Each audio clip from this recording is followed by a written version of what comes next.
factor that causes the death.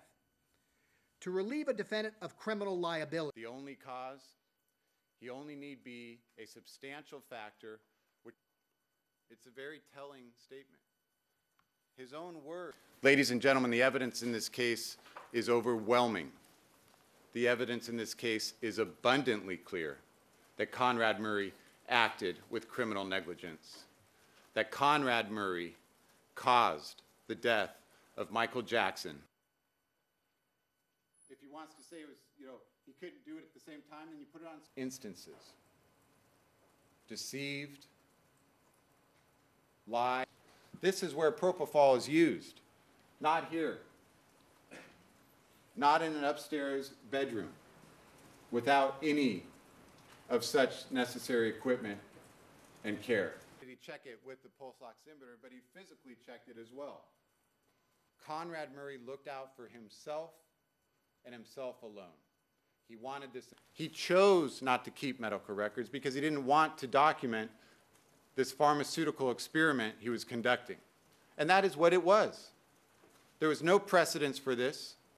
It is easy in hindsight to sit up. Tells you that it's just been so hard. And in these instructions, please be sure to listen carefully. This is not about money. It's about liberty.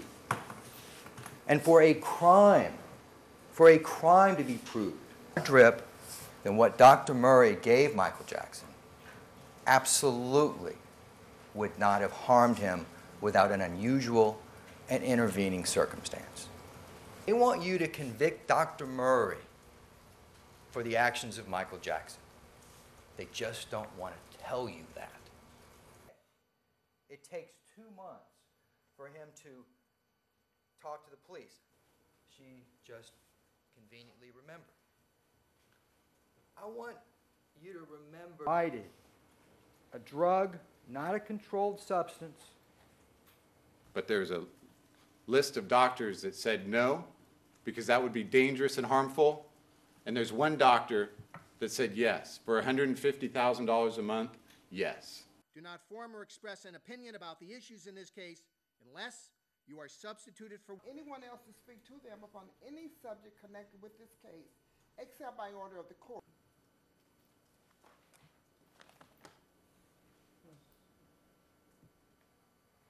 Remember he showed this IV